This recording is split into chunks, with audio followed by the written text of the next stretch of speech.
Hello, world. What's going on? It's Elwood, and welcome back to another edition of Rock On Studio Live, bringing you one-on-one with all of your favorite bands, artists, and so much more. If you haven't subscribed yet to the YouTube channel, please hook your buddy up and do it, all right? It's easy. It's one click away, and set the reminder for all the other interviews. Check out past ones. Got Ben Bruce of Asking Alexandria coming up next week. We'll have Five Finger Death Punch, Bad Wolves, Corey Marks, and more. And there's a plethora for you to check out already. And yes, I use the word plethora because I love it. But today's guest on the show is somebody that is back in the rock and roll world with a fierce new track. 2014, biggest rock song ever. Heaven Knows, #1 on the charts. Fucked Up World, out to #1. Follow Me Down, #1. Then comes back again with Take Me Down with another one hit. No female fronted band had ever had 3 #1 hits since 1984, and that was the Pretenders. How cool is that? Joining me in the Rock On Live studio today, the one and only front woman of the Pretty Reckless, I give you Taylor Momsen. Taylor, welcome to the show.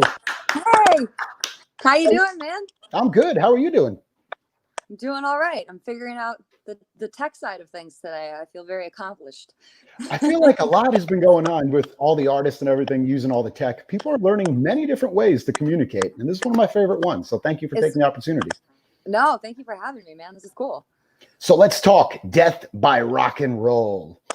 First off, congratulations on the track. Obviously, you made a huge debut on the rock charts right away. Everybody was waiting for you to come back. You were on a little bit of a hiatus. And then we get Death by Rock and Roll. So the beginning of that track has something very personal to you. Would you like to explain that a little bit? The entire song is very personal to me, but yeah, the song actually, it starts with our late producer Cato's footsteps. And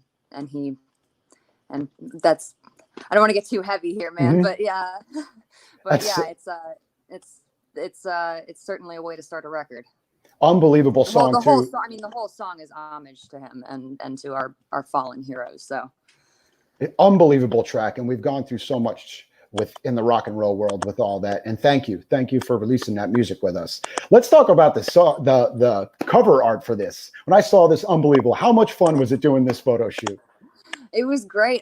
First of all, I'm just glad that we got it in time. We did this shoot in New York. We shot it with the guy Danny Hastings, who did the Going to Hell cover, and love him. He's amazing. He's done like Eminem and Wu-Tang and stuff. And we got the photo shoot in literally like 2 days before quarantine started. So wow. It was very, very fortuitous timing. But yeah, we really wanted to make just a really bold, we wanted to make something as bold as the song, which that was the first thing.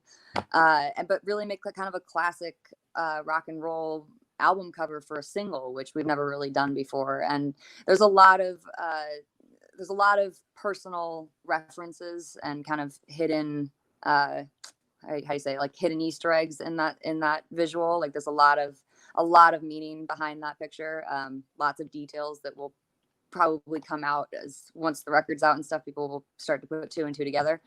But that's just one of a series of photographs. So stay tuned. There's going to be more to come. Wow. So this was a full photo shoot with them. I think that's awesome. What made you choose an artist that deals with more hip hop? Was it something that you liked about his style? Yeah, he's just cool. We met him. I don't actually know how we met him, working through different photographers, but when we did the Going to Hell shoot, it was just such a great experience. Like he was just so cool, so an artist, if that makes sense. Like just totally like down with my vision and like just how can I help see this through to what Taylor sees in her head. And that's always the kind of people you want to work with. And he's such a just fun dude to be around. It's a great environment, great work environment. Well, we can't wait to hear the whole record. Going to be out sometime later this year. First single, Death by Rock and Roll's out now, impacting rock radio all over. So make sure you call your local rock radio stations and always request. It's the best way to help the bands out. Now, obviously, the big question is, how has everybody been spending time? You have the new record done. Now you're waiting to get it released. You have been doing some unbelievable acoustic stuff with some big names and online. Has that been something that you've really dove into during quarantine, is stripping down these songs and doing acoustic stuff? Well, it is, because I can't see the band, and so there's no amps and there's no drums, so kind of limited here. But yeah, no, I've done a couple now. started my first one, that's a whole thing into itself, just trying to figure out how to film myself and record myself. I don't do that. I don't do this shit. Like, so I'm struggling with the tech side of things, but no, I did Peace, Love, and Understanding for Crew Nation to help raise funds for all the crews and our crew, who obviously are out of work right now.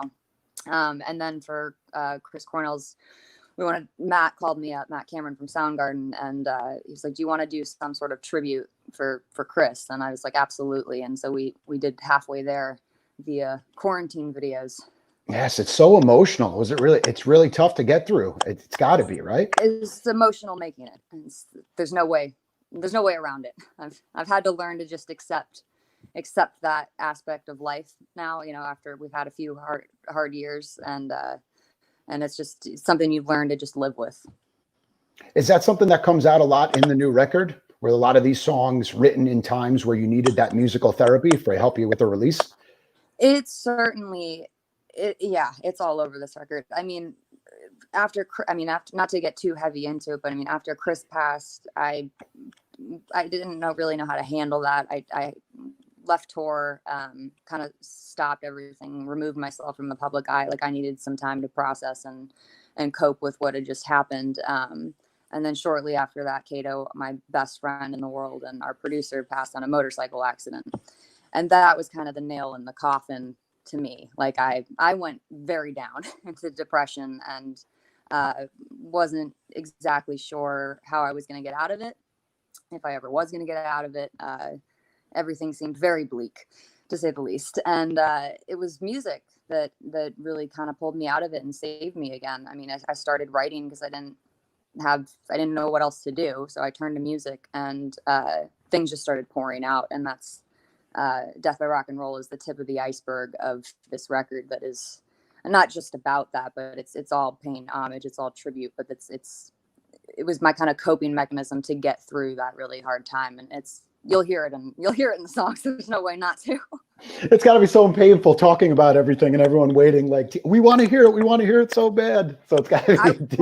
It's super painful. I want everyone to hear it so bad. It's just like I'm just gonna leak it. I mean, I'm not. So don't get too excited. But Death by Rock and Roll, the song really is the tip of the iceberg. Like, there's gonna be lots more songs to come and stuff before the full album. So stay tuned. Oh man, I know our fans are dying and can't wait. So we know there's going to be secrets and more photos with the album. We know the album is what saved you, but you know what is the best out of that? If it was something there that saved you, think about the fans and all the stuff that they're going through and how many more lives you're going to be able to save by putting this record out. As much as it helped you, it's going to help me. It's going to help every other fan, because everyone has those dark times, and we all can agree music is always the universal language to help all of us out during those times. So thank you for opening up, and thank you for talking about the record. No, of course. Thank you. I mean, it really is, though. I mean, music it's such a salvation. It's such a freedom that, like, it's crazy to think that something that, I wrote for me to help me get through something could possibly affect people in some deep way. And that's always, I mean, that's happened with every record. I feel like this record's a little bit more intense on that scale of things, but it's wild to think that is a possibility. Like, it's crazy, like, I listen to the records. I'm Soundgarden. I listen to the records that I have helped me get through so much, and to think that something I made could help other people that's crazy. Awesome. Mind blowing.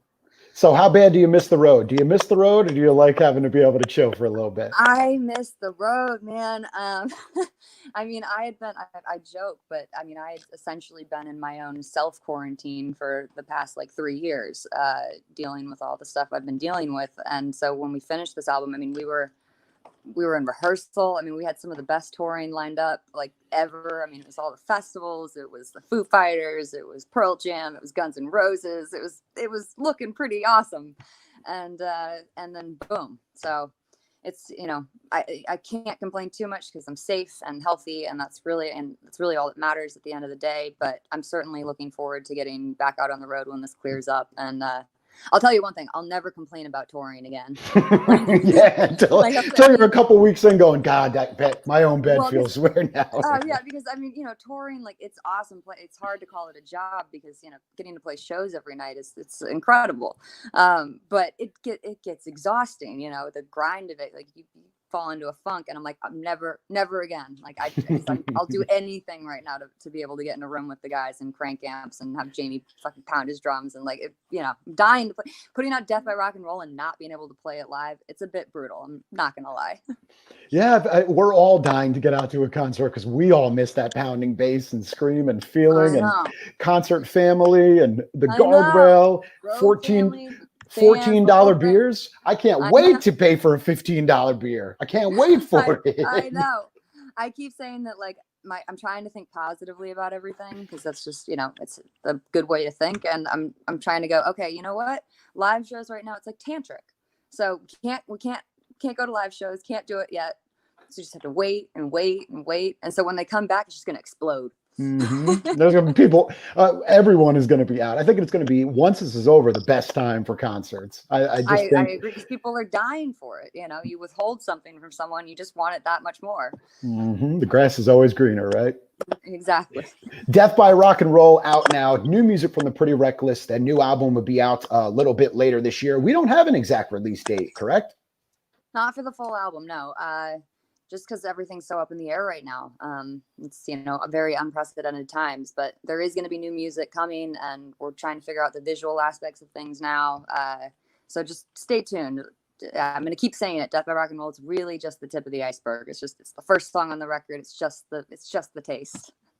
And I love what you're doing when talking about visuals a lot and with pictures, because I feel like a lot of bands are doing that more. We're getting back to music videos. We're getting back to illustrations to go along with songs. We're getting back to vinyl. Was this something that you had planned ahead? When I want to do this record, I want it to be a full media production?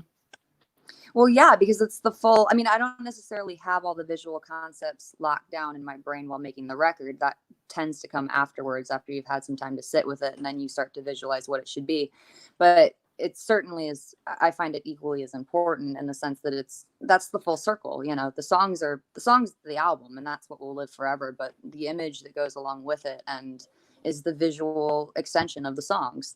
And so I love that vinyl's coming back and making a resurgence and stuff, because it feels like a present when you get it. It's not just like, I love streaming and radio. Like, I love being able to just hit play on something. I think that's great. It's fun and it's easy. But when but it's not the same as getting physical something, holding it in your hands, looking at all the credits and, who played on what and who engineered this and all the pictures that go along with it. Like, that was my favorite thing as a kid, was getting to go through all that and really delve into the psyche of the artist, or at least try to. It's awesome. All right. Oh, before you go, I just want to show you my favorite promo tee that I think I've ever received. And I've worn it so many times. It has the little armpit, the white stuff from the deodorant. It happens. I'm a guy, black t-shirt. No, of course. Do you remember this? I banged the Pretty Reckless and all I got was this lousy t-shirt. Yes, I do. I thought that was we try to be funny. We try to keep it light. Oh, I love it. One of my favorite tees. Literally, it's got the pit stains, the deodorant pit stains. But that's what happens. Nice. You're around band guys enough. That's what you know what happens. I get the same thing. We're all human. Death by Rock and Roll, out now and impacting rock radio. Make sure you call your local stations, message them, email them. Death by Rock and Roll is out as soon as we get info about the full-length record. We will have that information to get out to you.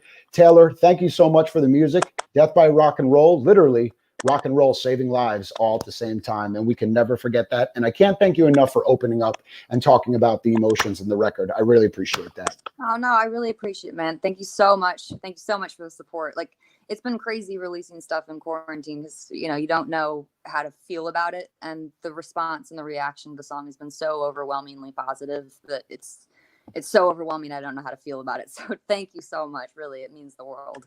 Well, it's good. A lot of bands are delaying their records, so it was really nice to actually get that song out and give us some breath of fresh air of rock and roll. That's what I was like, rock and roll. I mean, we thought about pushing it, and I went, you know what, rock and roll saved me. Like, this is a hard time in life right now for everyone. Put it out. I can't sit on this anymore. Let the music do its thing. People need some energy and something to invigorate them in the morning. Rock and roll. Yes. Well, we love you, and we can't thank you enough for joining us in the Rock On Studio. It means the world as always. Oh, thank you so much. Thanks for having me. All right. Make sure you, once again, Request it, Death by Rock and Roll. We'll be waiting patiently for the new record and also the new imagery to go along with it. Until then, make sure you subscribe to Rock On Studio Live on YouTube. And that's another edition. We'll talk to you soon. Taylor Momsen of the Pretty Reckless, everybody. Thanks, rock and roll, guys. Talk to you.